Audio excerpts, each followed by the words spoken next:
G'day and welcome to the Ball Boys Fantasy Basketball Podcast. Today we're going to go through some busts, some players that will disappoint you if you draft them in your fantasy leagues, players who are being overvalued, and we're talking today about category leagues. Let's go! Jordan open, Chicago with the lead! Bryant to Shaq! Not a game. We talking about practice. LeBron James with no regard for human life. Anything's possible! Back out to Allen. His three-pointer. Bang! Curry for three. Wow! Unbelievable! Making it rain in New York. We the North, or now we the champions. Not the destination, it's the journey. Mamba out. G'day and welcome again to the Ball Boys Fantasy Basketball Podcast. I'm your host, Mitch Casey, and you can find me on Twitter or on X at Ball Boys Fantasy. And as we said, guys, going through some disappointments, some overvalued, overrated busts in fantasy basketball. Now, not all of these players are going to be actual season-ruining, league-ruining, team-ruining picks, but I do think based on Yahoo's most recent rankings update that these players are ranked too high and don't present any upside, but plenty of downside at their rankings and where they are going in drafts. So we are going to get stuck into it straight away. We have already done our sleeper podcast, both for categories and points leagues. So if you want to and you haven't already, go and check those ones out and have a look at some of the sleepers. We are yet to do the deep sleepers or flyers. So a lot of those players won't be players outside of the top 120.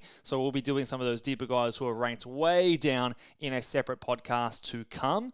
But we're not here to talk about sleepers. We're here to talk about busts, the bad players. Let's go into it, starting off with Pascal Siakam.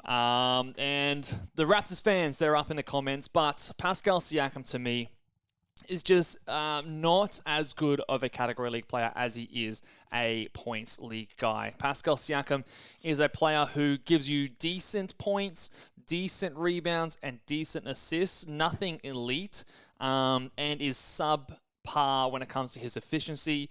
He doesn't hit a whole lot of threes at only 1.3 per game last year, which is just barely above average.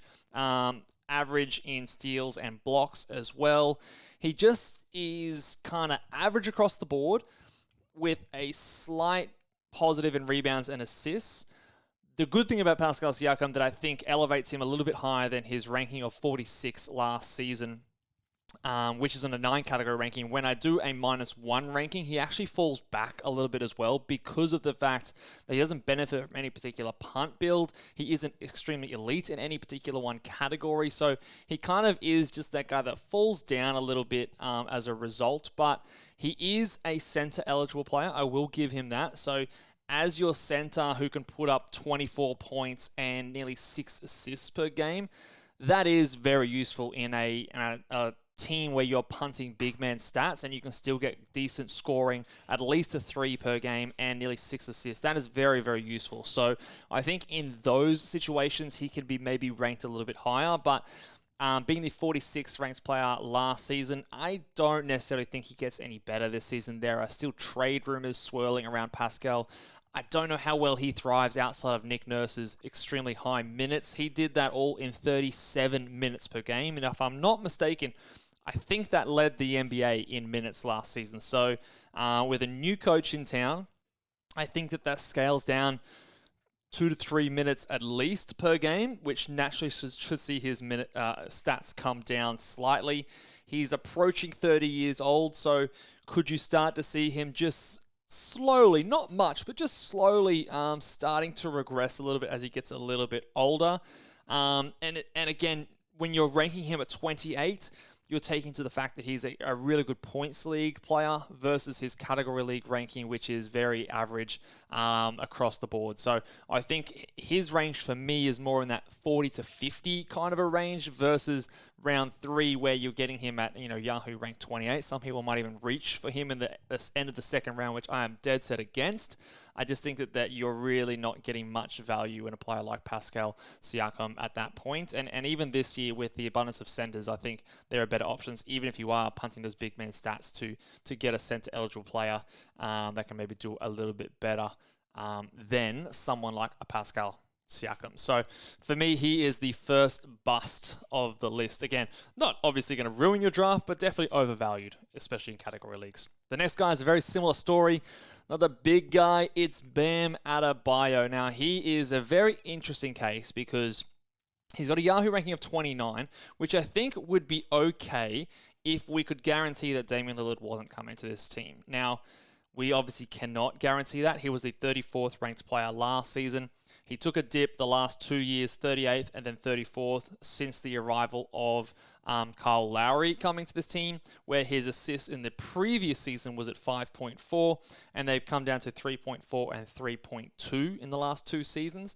Now, with Lowry probably taking a step back, you might expect that to come up again, but Damian Lillard is the X factor here. So at 29, I think you're kind of peaking his ceiling. He has an opportunity to get there, but I think that's almost best case scenario, and you've got a huge risk that if Damian Lillard comes into this team, that he suffers a hit to his points, he suffers a hit to his assists, and he might also suffer a hit to his free throw attempt rate and his field goal attempt rate, which on a good field goal percentage drops his value in those 4 categories as well. So it's actually a sizable hit to him, I think, probably even more so than a Jimmy Butler, who still figures to feature prominently on offense, and he has those steals to elevate him as well.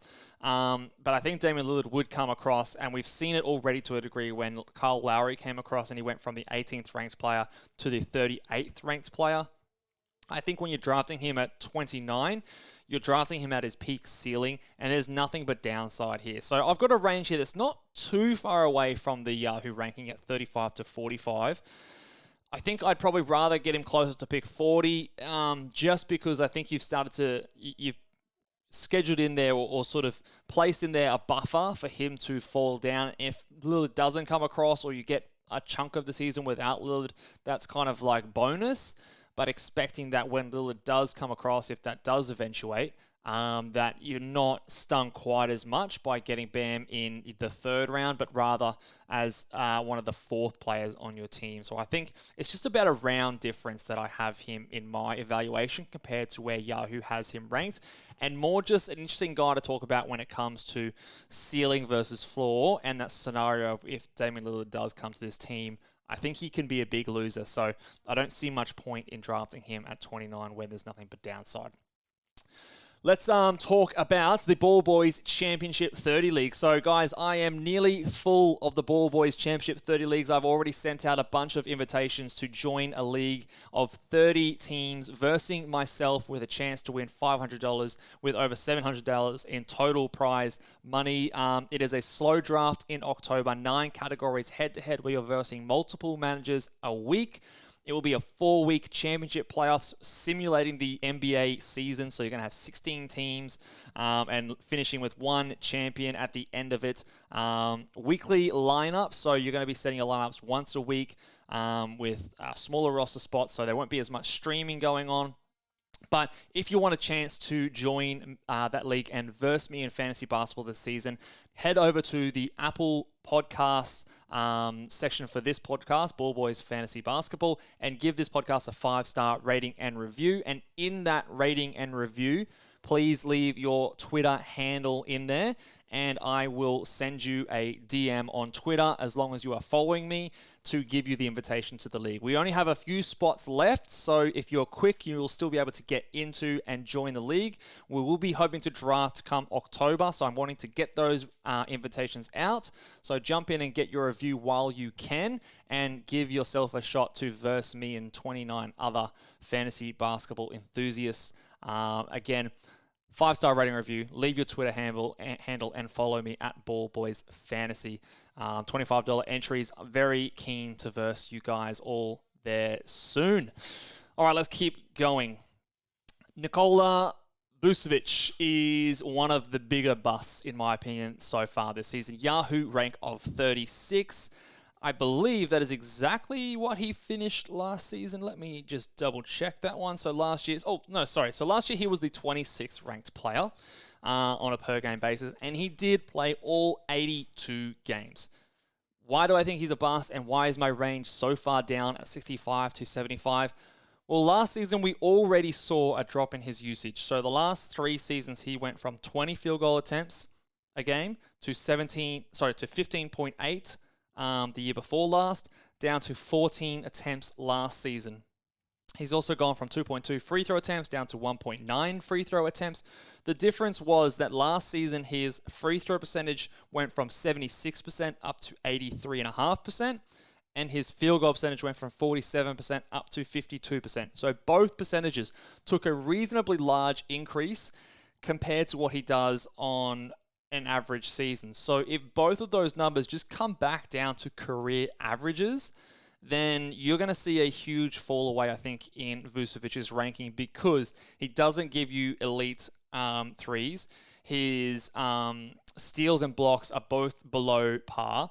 He's just average across the board with the exception of his rebounds. He's also turning 33 years old this season. So again, another year of decline for a big man who's not very athletic. He's not special in any one area. He's not an elite shooter or anything like that.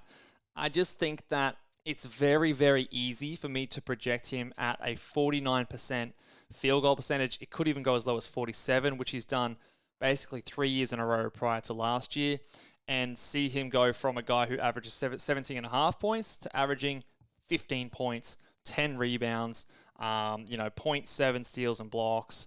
The field goal percentage goes from being a positive to a slight negative. The free throw percentage also last year was near the highest of his career. So that comes down to closer to 80%, and it's now only just a very marginal positive.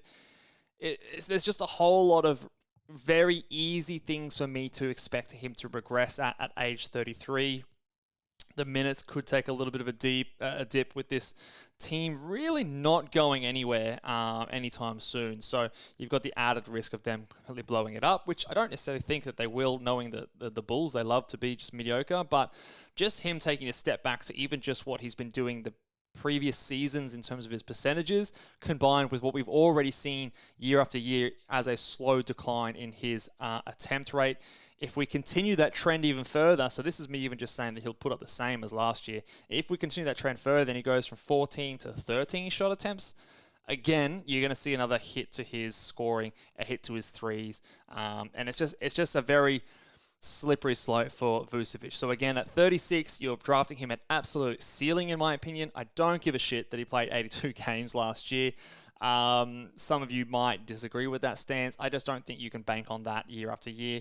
Look, he is typically durable, but again, when you're not providing the value per game that I think you need to stay at this spot, I just don't want anything to do with you. So I'm not drafting him until outside the top 60. And at 36, I think that is a huge room for disappointment and a bit of a bust candidate.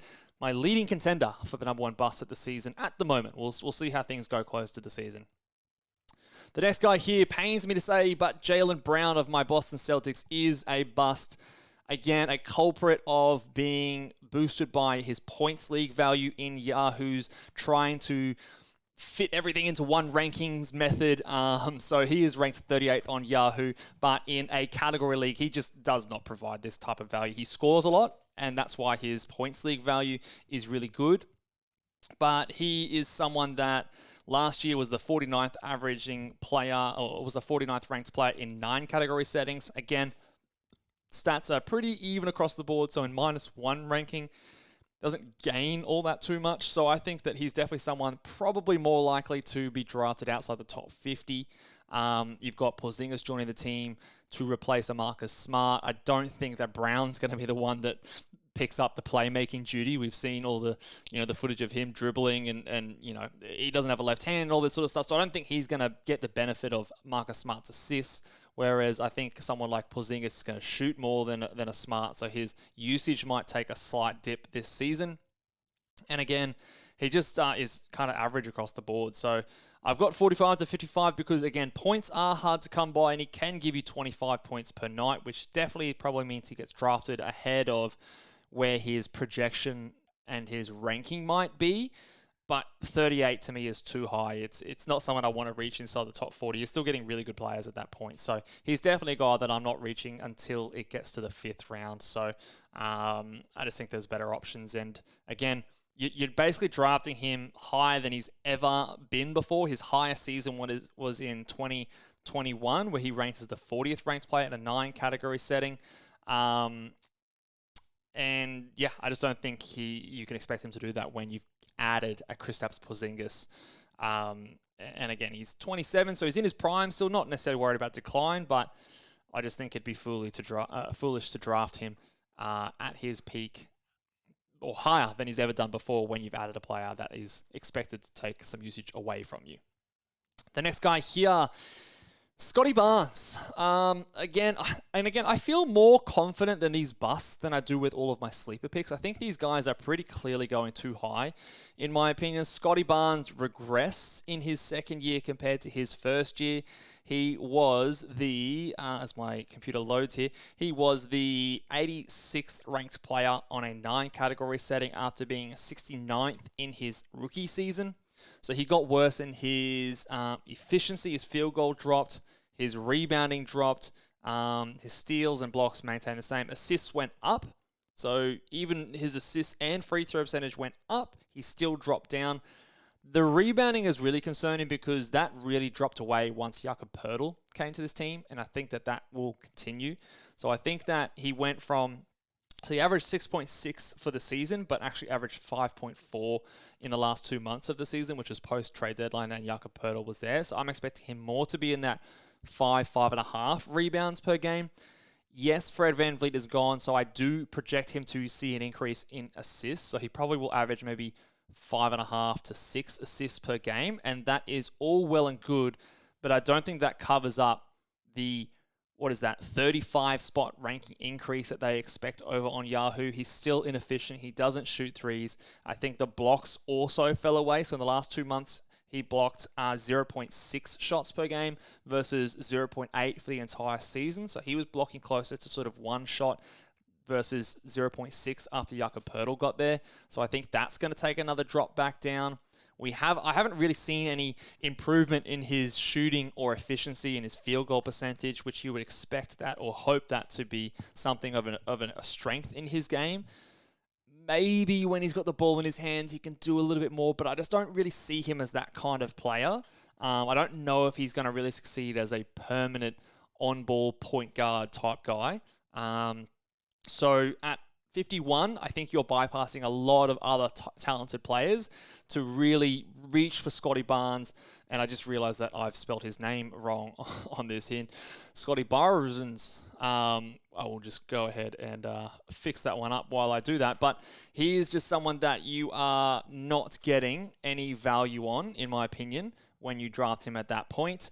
You are really just leaving yourself open to a lot of downside and a lot of disappointment when you draft him there. I'd be happier to wait to closer to 65 and 75, which again is ahead of where he was ranked last season, closer to where he was in his rookie year. I think that's the sweet spot because, yeah, maybe his assists go up. Maybe he improves compared to last year, and he maybe even improves more than his rookie season. But you drafting him at that point leaves you at least open to that being a positive outcome. At 51, you've got nothing but disappointment there, in my opinion. Next guy. This guy featured on the sleepers in the points league because he's ranked at 65. And in a points league, that is unders. But in a category league, this is, again, at his ceiling, in my opinion. He was someone who, again, I don't want to put too much stock into 9 category rankings, but even in a -1 ranking sense, he was very poor last season. So 9 category rankings, he was 210th. But even in a -1 ranking sense, he was still he wasn't even inside the top 100 ranking. He averaged 20.7 rebounds, 3.7 assists, poor in both field goal and free throws, barely above average in steals and blocks, and just below average in threes. Look, I think he'll be better than this. I really expect him to take a fairly sizable jump forward in his field goal percentage, being a bigger, player that can use his size a bit more in year 2. I expect him to go from like around 43% closer to 48%. I think that's a realistic jump that I think a player like Paolo can expect, which again improves his scoring. I think his threes might marginally tick up. Rebounds might marginally tick up as well, maybe playing some backup center minutes. All of these things I think will improve, but I think at 65, you're just hoping and you're projecting that he improves his blocks, steals, field goal percentage, threes, points, rebounds, assists. Like there's a lot of things that you're expecting him to take a step forward, and he might do that. He might, but again, you're leaving yourself no room for value. So in my opinion, in a category league, you're waiting until 80 to 90 to draft this guy. But in a points league, I mean, this guy's amazing value. I think he's top 40. I think he's pretty comfortably in that range. So again, this is a ranking as a byproduct of Yahoo trying to thread the needle between these two very different formats and just getting both wrong. Because I think he's too low in one and too high in another. So for me, in a category league, personally, I think this is a bust. Could he get there? Yes. Do I want to draft him at this spot? No, I don't want to draft him at this spot because I'm cutting out all of the upside for a player like Paolo Banchero. Again, just before we finish up these last few guys here, a reminder that ballboysnba.com is open and the season guide is available for you guys to join and get your memberships. We have 2 memberships this season. If you joined last year and enjoyed the top 150 rankings for category leagues, we have that again for our silver members, as well as our points league ranking, top 150 rankings over there as well. But we also now, this season, have new and improved fantasy basketball projections with my 9 category, -1, and fantasy points projections on the top 250 players. And I also will be coming out with my Dynasty rankings very, very soon. Hopefully that is not too far away. It's not there yet, but it should be available just around the corner. We'll be going through fantasy basketball articles. I've just recently dropped my favorite punt builds for 2023-2024. Which includes 2 punt builds, which I think are very, very useful, very powerful this season. Difficult to pull off, but if they pull off, can be really, really tough to beat. So go and check that one out if you already are a Platinum member. And during the season, we will also be doing some weekly exclusive Q&A podcasts for those who are Platinum members, where you can submit any question you like, no matter what format, no matter, submit your whole team if you want to, and we will spend some time every week going down in a more detailed way on a podcast form and answering all of your questions there, exclusive to you guys. So you'll get all my advice throughout the entire season, personalized for your team. So definitely go and check that one out. Last few busts here, guys.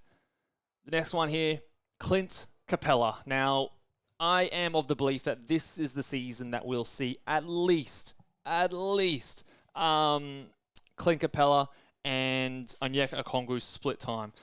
Clint is someone who is a fairly boring fantasy player, very 1 or 2 dimensional when it comes to his value. It's rebounds, it's blocks, it's field goal percentage, and the blocks have actually been trending down.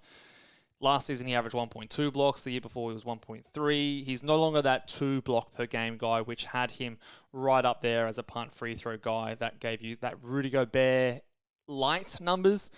And even Rudy Gobert is dropping back down. But I think Clint Capella is definitely at risk at splitting time with Onyeka Okongwu, and if not that, being traded away before the trade deadline. Now, I don't think a trade for Capella is necessarily the worst thing for him, but it does bring on an element of unknown for him, because he could end up potentially in a situation that's better for him. But I think that, again, we need to take these big guys that don't offer much outside of those 3 categories, rebounds, blocks, and field goal percentage, with a grain of salt, because sometimes the rankings look at them favorably. You can look back at last season and say, he was a 43rd ranked player in 26.5 minutes, but he gave you no threes, like really, really low assists, less than a steal, 0.7 steals per game. The free throw percentage was horrendous. His value in that format is boosted by the low turnovers as well.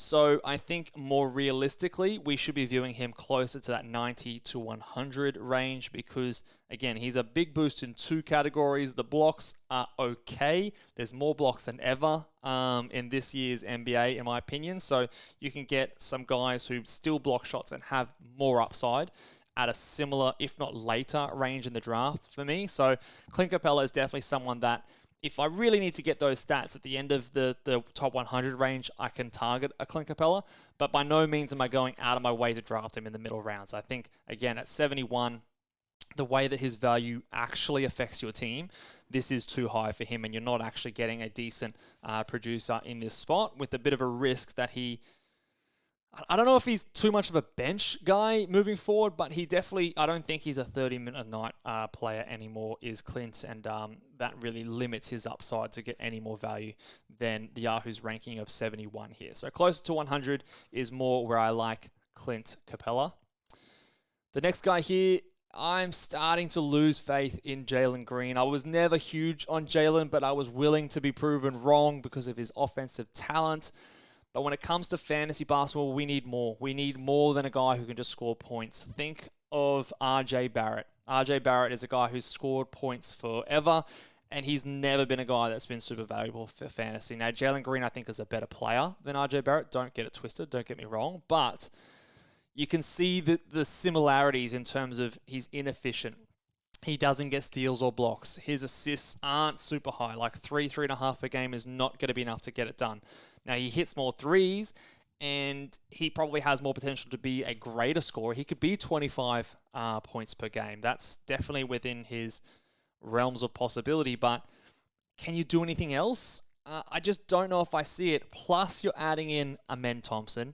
Plus, you're adding in Fred VanVleet, Dylan Brooks. Şengün's going to be a year better. Jabari Smith is going to be a year better. Tari Eason's going to be a year better. He's not the only young up-and-coming player on this team.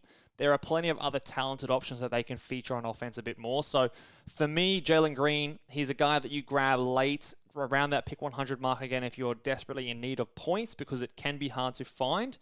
But he was the 192nd ranked player last season, and he put up 22 points per night in that season as well. I just don't see the huge change in his value moving forward that suddenly makes him a top 80 player and improves him 100 ranking spots in one season. I don't see it.